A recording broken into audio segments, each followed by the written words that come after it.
Good morning. Welcome to the beginning of Florida Climate Week.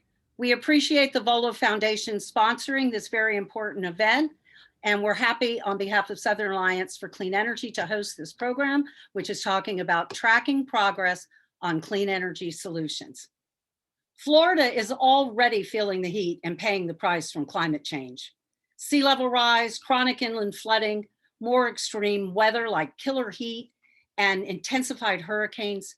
Science tells us that we must limit global temperatures to 1.5 degrees Celsius if we are to avoid the worst implications of climate change.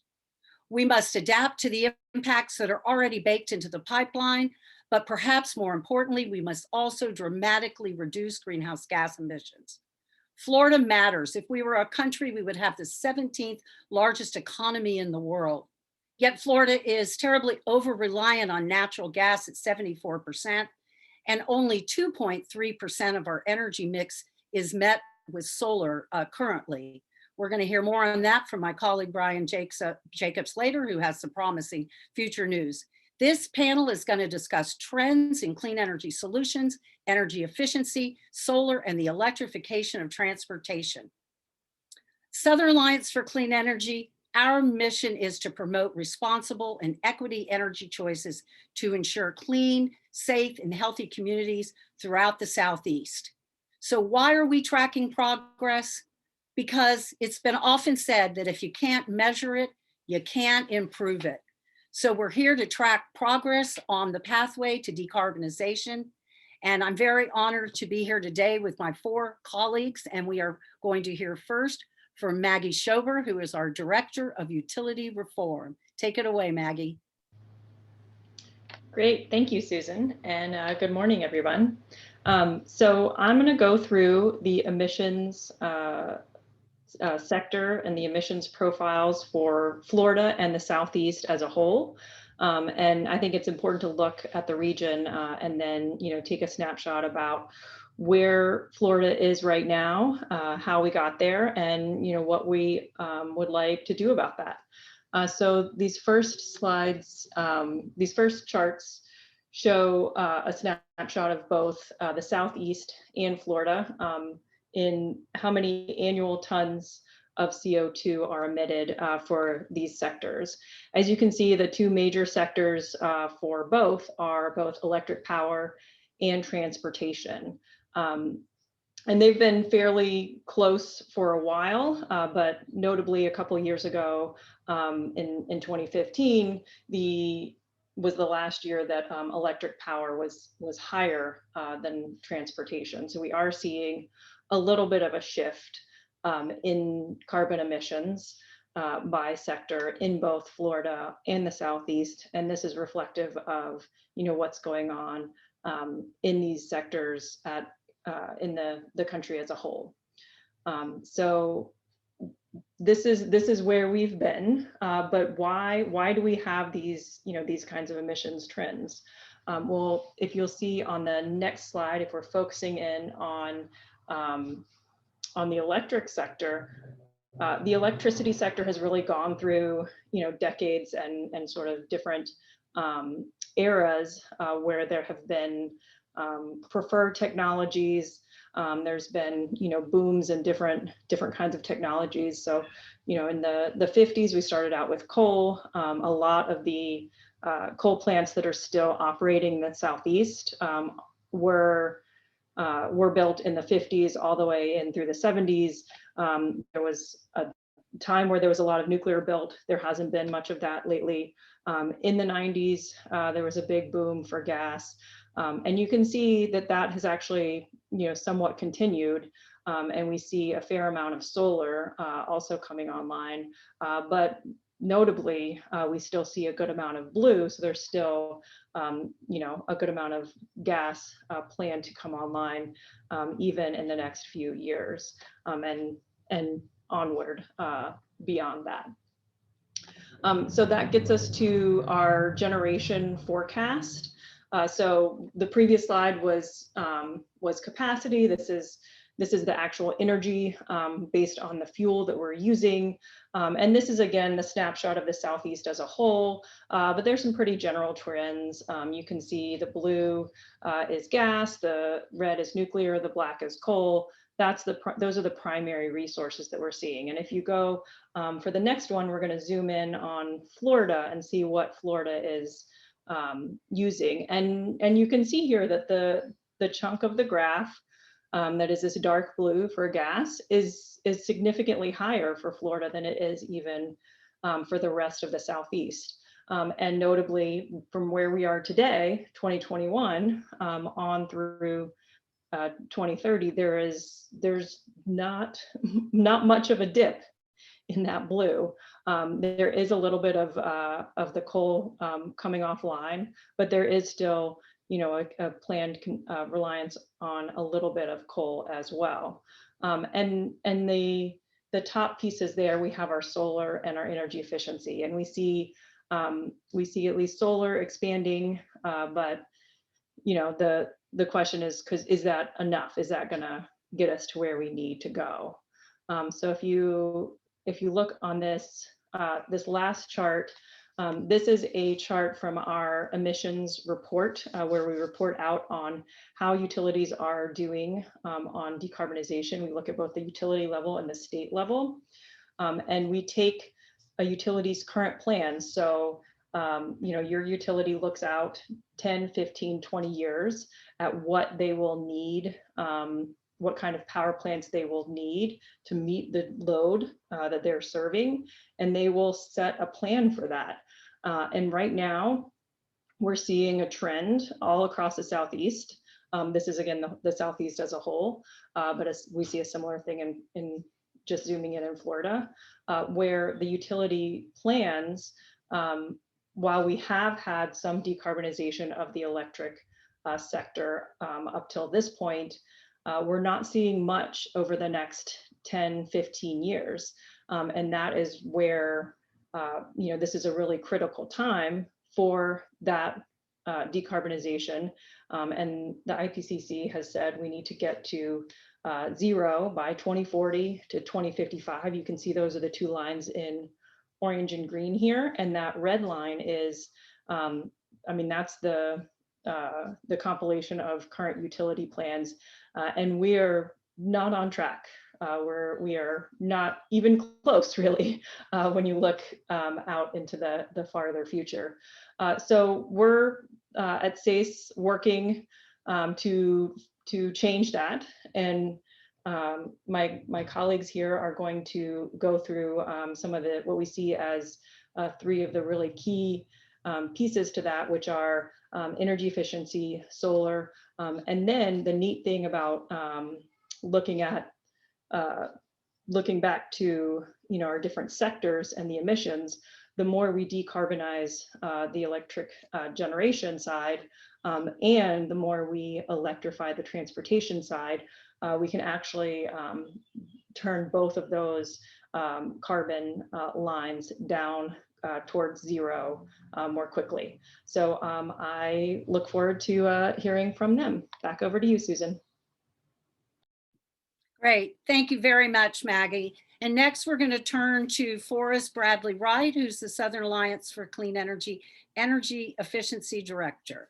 Forrest? Thank you so much, Susan. Energy efficiency is a resource that utilities can use to invest in and offset the need for power generation.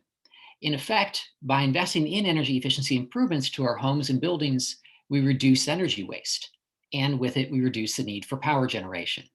Examples of energy efficiency include many common things that you're familiar with, like efficient LED light bulbs, high efficiency air conditioning and appliances, air sealing for homes, and insulating our homes.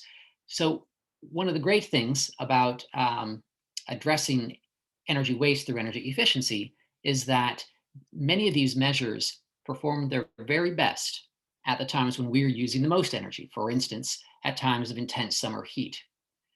So extensive experience across the country and research by our national laboratories have shown us that energy efficiency investments are the least cost way of meeting our energy needs. In this, Energy efficiency is key to decarbonizing our electric grid and doing so affordably. Energy efficiency enables us to accelerate the retirement of outdated fossil fuel power plants. It also reduces, delays, or eliminates the need for new fossil fuel generation. In fact, the American Council for an Energy Efficient Economy, the leading authority on these subjects, has indicated that half of the United States' obligations in carbon reductions from the Paris Climate Agreement can be met through energy efficiency. So not only is energy efficiency extremely important for meeting our decarbonization objectives, it actually can be invested in and matched up in such a way as to facilitate increases in renewable energy. So this in turn helps us to make the transition to a clean energy future. So with so much to love about energy efficiency, the question is, how are we doing with it? So my remarks today will focus on one important aspect of this topic, and that's utility investments in energy efficiency programs. Not discussed today, though also important, are building codes and federal lighting and appliance standards. So every year, the Southern Alliance for Clean Energy publishes a report on energy efficiency in the Southeast. And what we're looking at here are some of the findings from our analysis. These would be for energy efficiency savings in 2019, the most current year for which we have data. And what we're using as our key metric is the annual energy efficiency savings compared to the previous year's electric sales. So in this way, we're able to look at what proportion of our energy needs are we meeting with energy efficiency. This also allows us to track utilities' performance over time and to compare one utility to another. So you'll see here on the left, the performance of the regions across the country, as well as the US national average. Clearly, the Southeast is trailing far behind most of the rest of the nation, with some regions performing at essentially 10 times as much efficiency delivered as we have been capturing in the Southeast. You'll also see that Florida is less than half of the Southeast regional average. So this presents, I think, reason for some real concern. It also causes us to ask some important questions about why is efficiency performing so much lower in Florida, and what could we do to capture some of those opportunities to bring the financial savings to customers and the emissions reduction benefits of reducing our energy waste. So you will also see that Florida is the largest state in the region. And as such, it has a large impact on the overall region's performance. On the right, you see that Florida's electric sales account for 28% of electric sales for the entire Southeast. But Florida is delivering only 15% of the region's energy efficiency savings. So there's a significant imbalance, and I would say a significant amount of opportunity should we pursue some new strategies. So we also can look at how individual utilities are performing across the region. And the first thing that I want to draw your attention to is this red line at the top. This is the average for major utilities across the US. There are 52 utilities analyzed to come up with this, and it's just over 1% annual savings.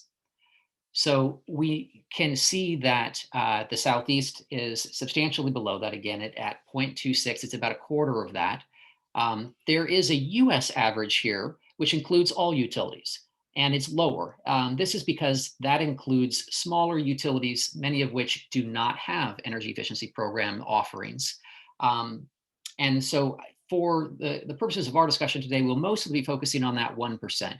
You can see that Duke in the Carolinas, so that's Duke Energy Carolinas and Duke Energy Progress, are the two utilities that have been in that range, that have been approaching 1% or near it.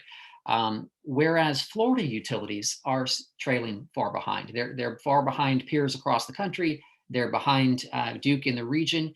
even the best performing utilities in Florida are still far behind. So you've got Tampa Electric there at less than half of the average for major utilities.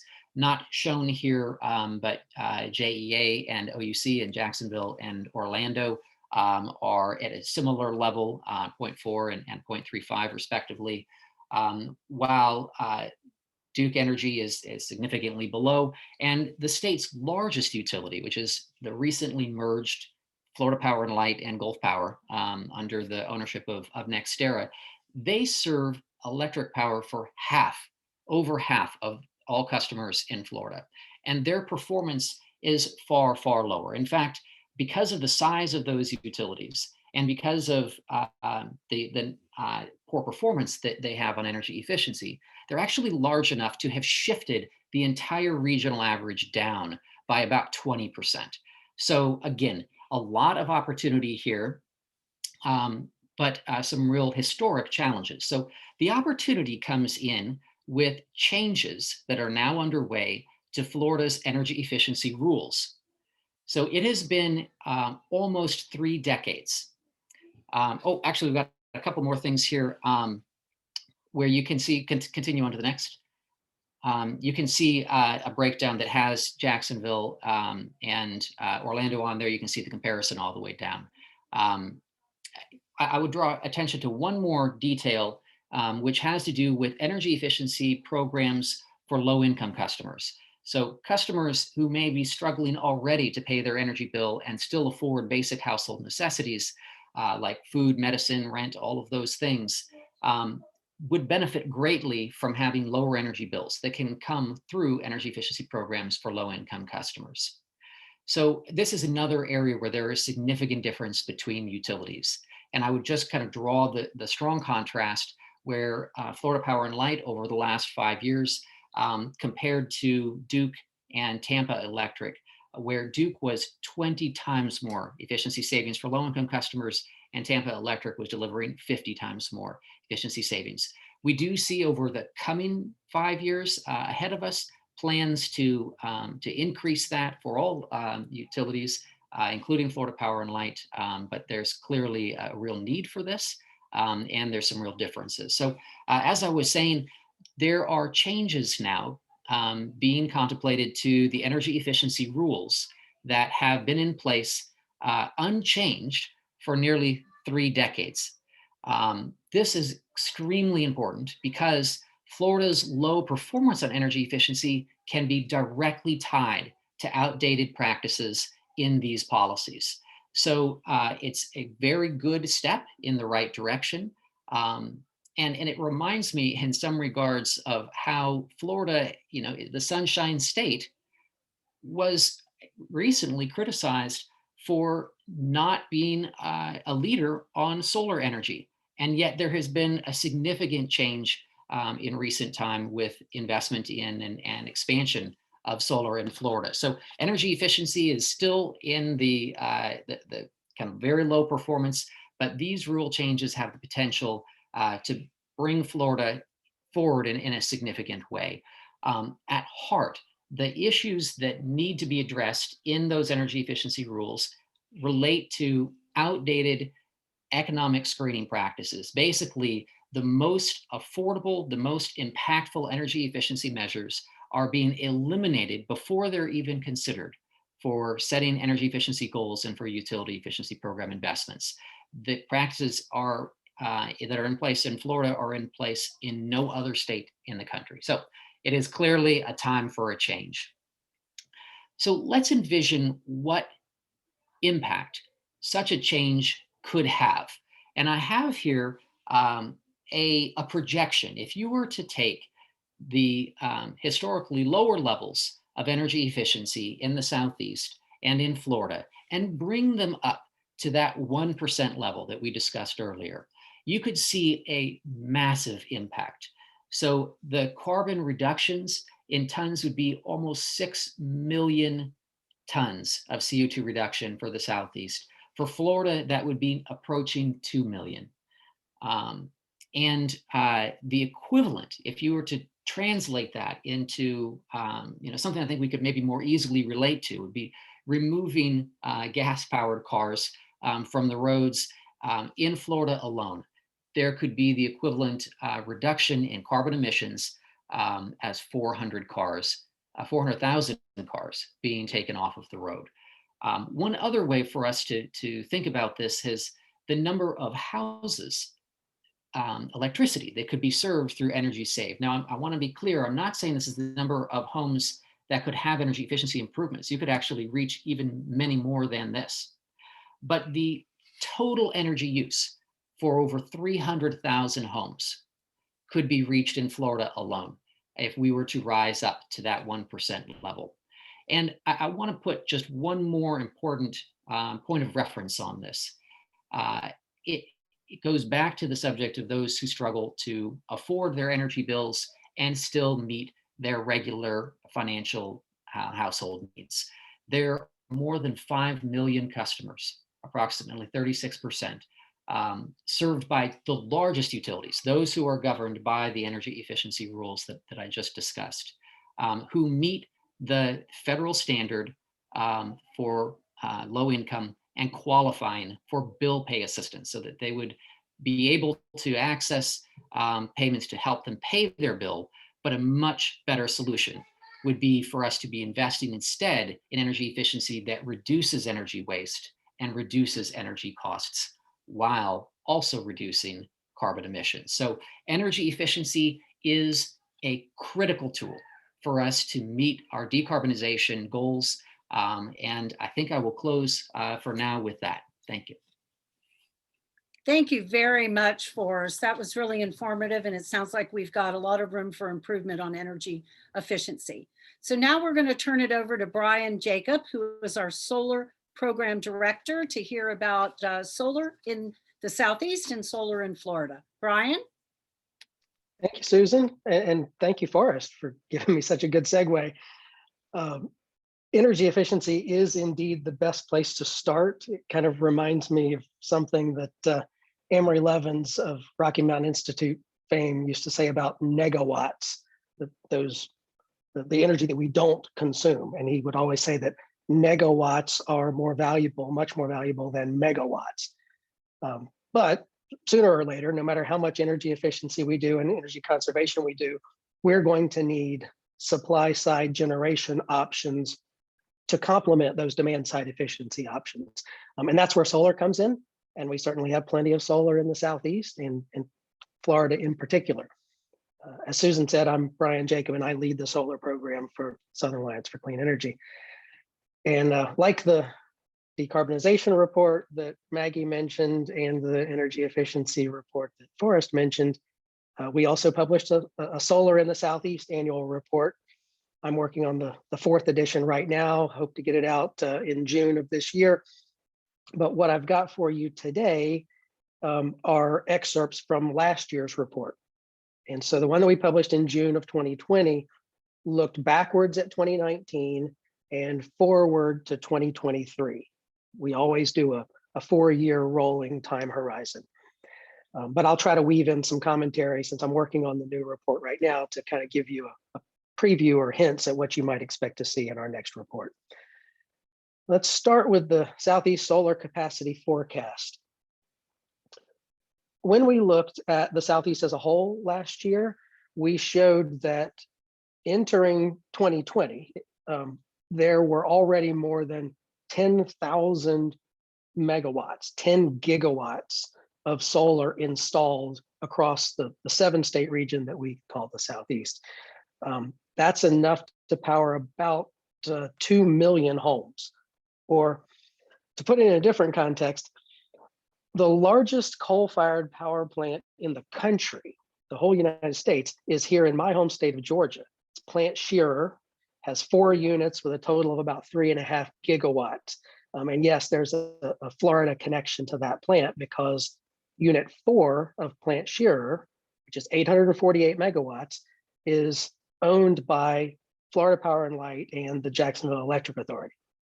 Now, granted, those 2 utilities are in the process of closing that unit, and that should be accomplished by the end of this year. But as we're talking today, Plant Shearer in total, all 4 units, 3.5 gigawatts of output capacity. So the amount of solar that was already on the ground last year in the Southeast, the 10 gigawatts, is more than triple the capacity of that largest coal-fired power plant in the United States. Just to kind of put some parameters around that. And while coal is decreasing, solar is increasing pretty rapidly, as this slide shows. In last year's report, we projected that solar capacity in the Southeast would double by 2022. And when we look out to the end point of last year's forecast, 2023, we would be getting 10% of the total generation capacity of all resources in the Southeast would be from solar. So that's a pretty big milestone to look forward to. Now, if we switch to the next slide, is the forecast for each of the Southeastern states broken out. And you can see that Florida has been leading this growth in the Southeast. Wasn't too long ago that Florida overtook Georgia. And we've been watching for when Florida is going to overtake North Carolina. North Carolina, until very recently, had the second most solar of any state in the country behind California. And this is the year that we expect Florida to now surpass North Carolina. Just within recent months, Texas has overtaken North Carolina. So Florida's gonna have to wait a little bit longer before they go into that number 2 slot. But at the kind of growth rate that we're seeing in Florida, it's just a matter of time. And a major driver of that solar growth in Florida last year in particular was the approval of a program that Florida Power and Light introduced called Solar Together, that is a 1.5 gigawatts, 1,500 megawatts of new solar in a subscription shared solar model that got approved by the Public Service Commission. That was approved last March, so it was already in last year's report. One thing that was not in last year's report was a comparable program from Duke Energy Florida, 750 megawatts, that is a shared solar program, just got approved early this year, early 2021. So it will factor into the report that I'm working on right now. This slide now shows sunrisers. We call, we always identify leaders and laggards in our reports. We call the leaders sunrisers, we call the laggards sun blockers. The sunriser designation applies to the 7 utilities that exhibit the highest growth in a watts per customer ratio that we use. Up until now, we've been talking about total installed capacity in megawatts, each of the previous slides that I showed you. So from now on, I want to talk about this ratio. It allows us to fairly and equitably compare the solar penetration of, say, a small utility with a big utility. And when we do that, 3 of the top 7 last year, the highest solar ambition utilities were from Florida. That includes Tampa Electric, which has actually been on our sunriser list since our very first report. So they've qualified 3 separate times. It includes Orlando Utilities Commission, which made the list last year for the 2nd time out of our 3-year reporting. And we highlighted Gulf Power last year because they hadn't been on the list before. They made their debut as a sunriser, largely because of what Forrest mentioned before about how NextEra acquired Gulf Power and is in the process of integrating them with Florida Power and Light. The 2 utilities prepared a combined 10-year site plan last year for the first time, and it increased the solar forecast for Gulf Power. It became obvious in looking through that report that NextEra has a real intention to shift focus of their solar deployments from the peninsula of Florida, where they'd been focusing the FPL territory, into the panhandle of Florida, where they get that kind of late afternoon Western sun, even into another time zone, because you've got Central Time there as opposed to Eastern Time. The next slide shows our large utility system ranking. In our reports, we do a leaderboard, if you will, that ranks the largest utilities of the Southeast on both the base year, which last year was 2019, and the forecast year 2023. I've talked a little bit about some of the highlights already from Florida. Tampa Electric was our top performing Florida utility last year. And that was even before, well, I should say, and they already had a plan to build an additional 600 megawatts of solar between then and 2023. So you see them moving up to second place on that leaderboard when you look at the right-hand side of the slide there. I've already talked about the Florida Power and Light and Gulf Power integration, the Solar Together program, almost 1.5 gigawatts of new solar that was in the forecast for last year. And I also have mentioned that Duke Energy's program was not approved last year, but I added it to the slide here so that you would know that it's going to be integrated into our next report, and we start to see them move up kind of on par with what their South Carolina and North Carolina affiliates had been doing. Duke Energy Florida really hadn't been doing as much solar, but they're quickly catching up. They've got a projection that's going to more than quadruple their solar penetration in this watts per customer ratio. My last slide, I'm going to use to pivot just a little bit because I don't want all of our audience to think, okay, wow, we're doing a lot. Our work here is done. We can relax, because that's not the message that I want to leave the audience with. There's still a lot more that we have to do. This is a slide that I used last year in the net metering workshop that the Florida Public Service Commission hosted. And the point that I wanted to illustrate was that even with all of this solar growth that we have witnessed and are witnessing in Florida, on a watts per customer ratio, it really only gets the state of Florida up to about the average for the region.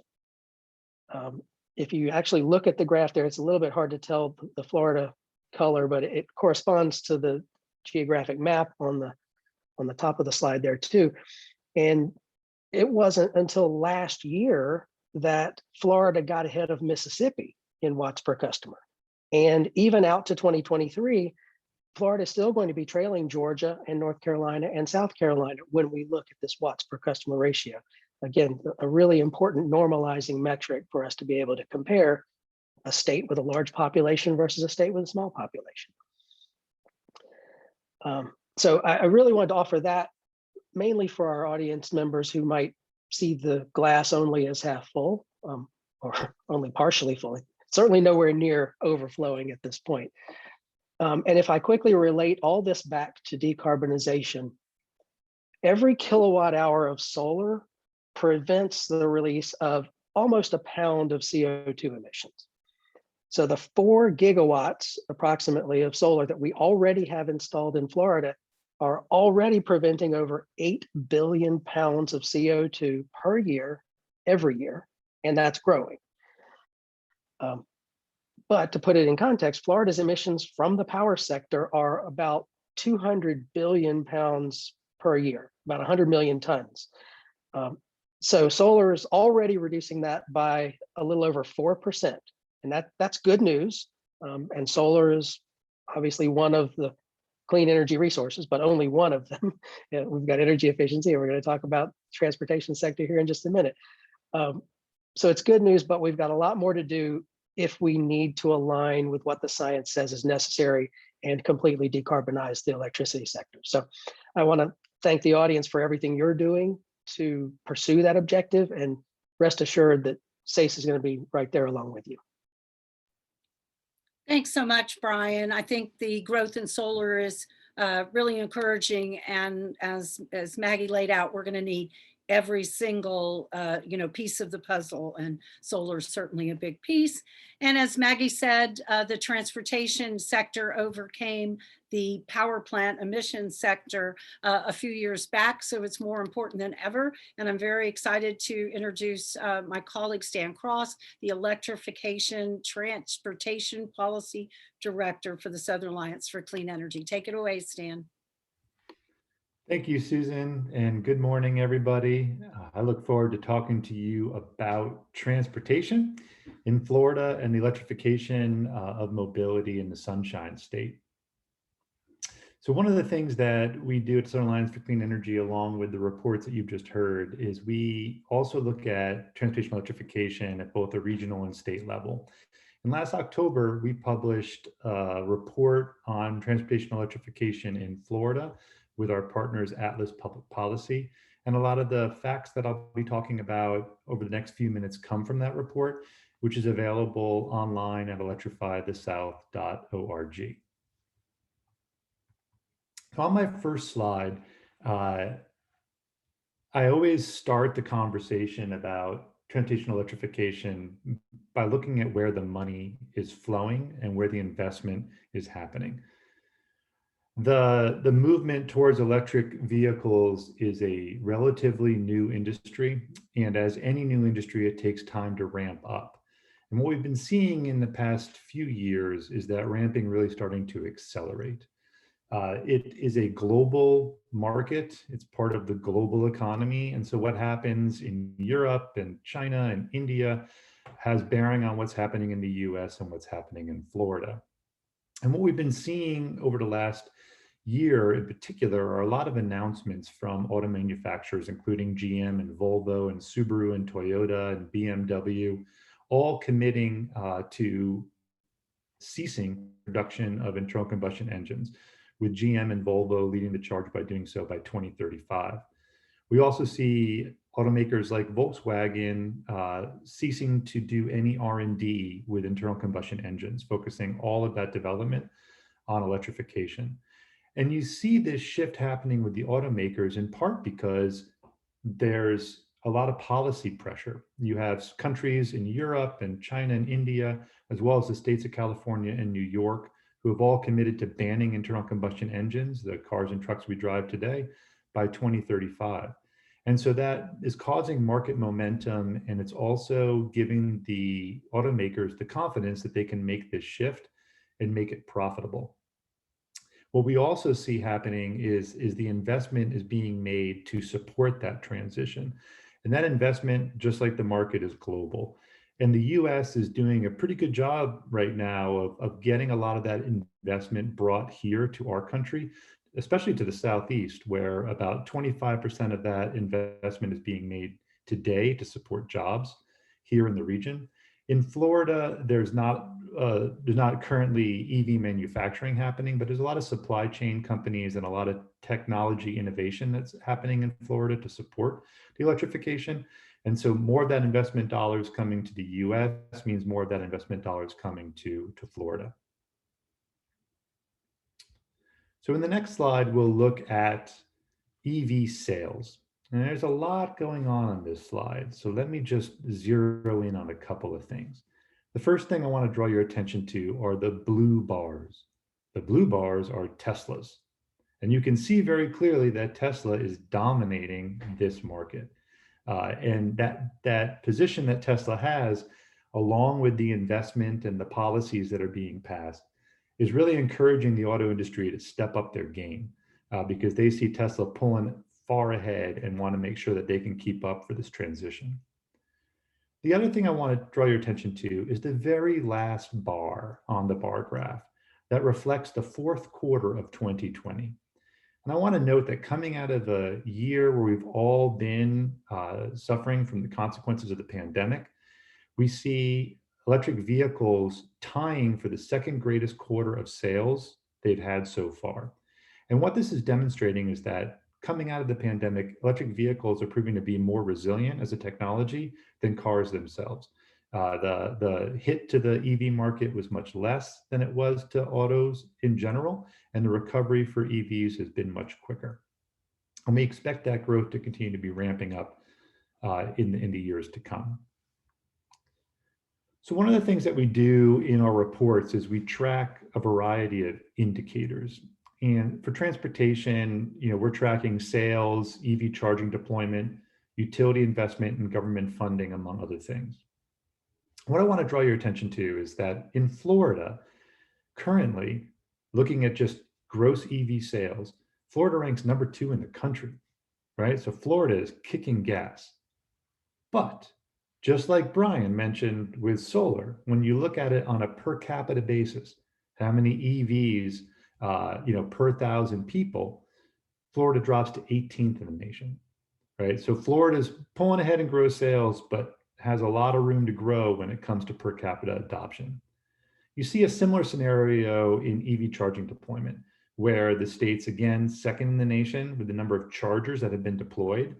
But when you look at that on a per capita basis, in this case, we look at it per 1,000 people, Florida's 30th in the nation, right? So that shows you that, when you're thinking about how do we ramp up this market, there's this direct correlation between EV ownership and EV charging deployment.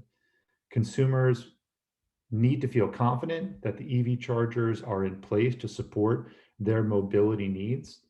And when those chargers are installed and in place, it provides that confidence in consumers to purchase. So being 30th in the nation for EV charging deployment leaves really a lot of room to grow, as does current utility investment in government funding, which represents about 1% of utility investment in government funding to date in the country.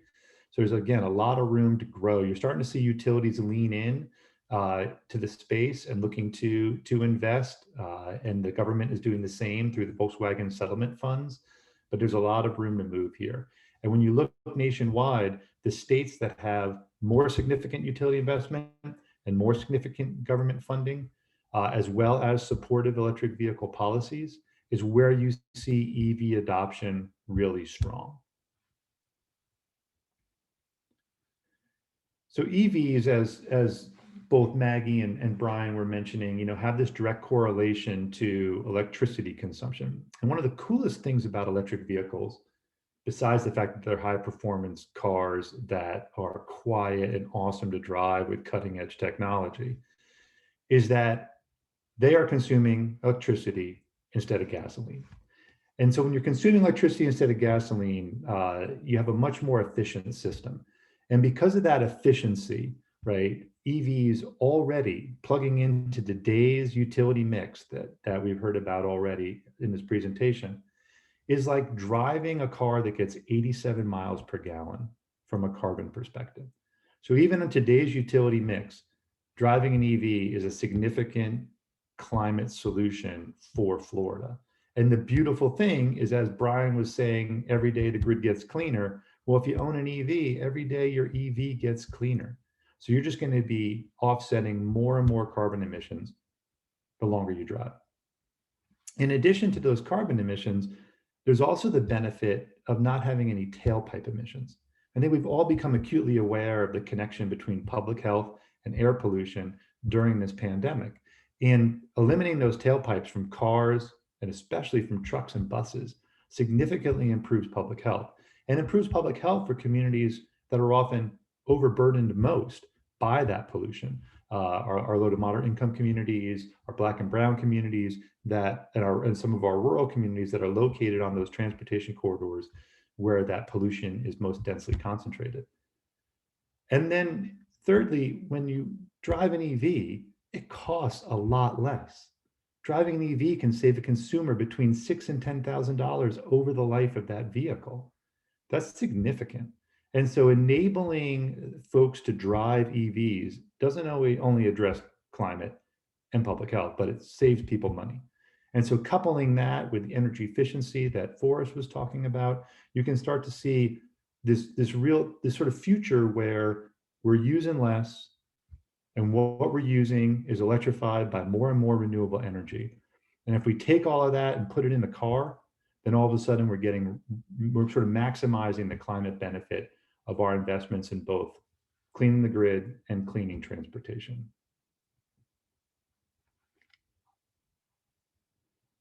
So I'll leave you with that. And on that note, thank you very much for your time and for listening. I'll turn it back over to Susan. Thank you so much, Stan. Those were 4 presentations chock full of information. So we only have about 10 minutes before we need to wrap up. So I'm gonna kind of go back through one more time, and starting with Maggie. Really, and if you have a comment, Maggie, on sort of what you heard our colleagues say, but what I want to hear most is when you talk about decarbonization and how we're going to get there. Can you talk about the need for policy, sort of the what and the why of needing policy to get where we need to go? Thanks, Susan, and a great question. And this is, really what we are talking about and thinking about, especially in this moment. And one thing that we are seeing is, along with all of the really promising market drivers, such as, Stan mentioned saving money driving an electric car. I mean, we've seen the cost of solar come down. We've seen, efficiency standards, really drive the appliances that we're buying to be more efficient. But all of those things are pushing us in the right direction. But the question is it going to get us there, where we need to go? And from what we're seeing, we really do need some sort of, push towards a larger goal. We need to decarbonize the grid by 2030. We need to electrify transportation by 2050. I mean, these are placeholder goals, but we need to have something larger that's going to push us there, because the market's really not doing it all by itself.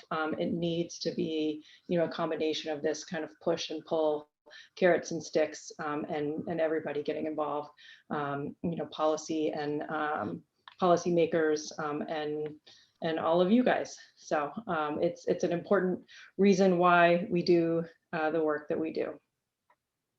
Yeah, I think it's so important, as they said up front, if you can't measure it, you can't improve it. So it's super important. So Forrest, I want to go back to you for just a minute. You mentioned there is a rulemaking at the Florida Public Service Commission. I know that Florida Utilities out of 52, or Tampa Electric is 46. Duke Energy is 48, and Florida Power and Light is 51 out of 52 in terms of energy efficiency. So what could be the impact of the rulemaking, looking at if they're doing the right thing, those antiquated cost benefit tests? Well, that is a great question. And I think you put it in just the right frame. Are we talking about a glass half empty, glass half full? Certainly we have a lot of improvement to make in Florida, but the upside of that is that means there's a tremendous amount of energy savings potential that we can still capture. So indeed, changing the rules is how Florida will step into a higher performance category. And it's going to come directly from adopting modern industry standard practices. As I noted earlier, Florida is the only state to use the outdated practices that they do with cost effectiveness screening. That can be changed, and that would be a simple and large step forward for Florida. The upside of that would be that we should reasonably expect to see energy efficiency performance for Florida's utilities move up at least towards the average for the country. And I think it goes, without saying it's sort of an obvious point, the average is not ultimately the target that we're aiming for. By definition, there's as much utility savings above the average as there is below that level.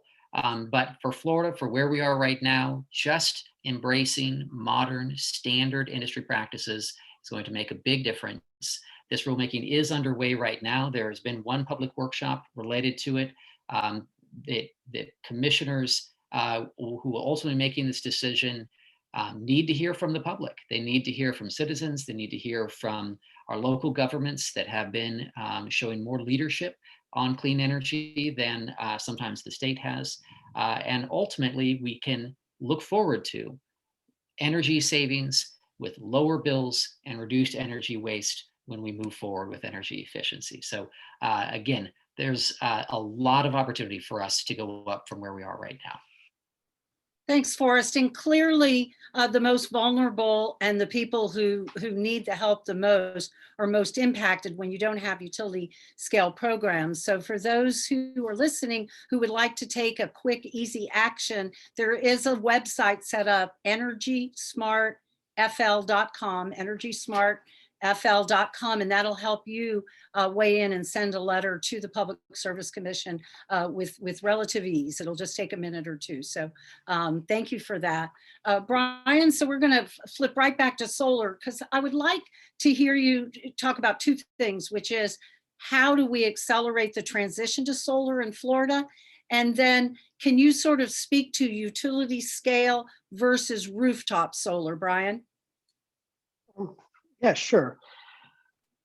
So I think the most important thing we can do to accelerate the transition to solar is to vote.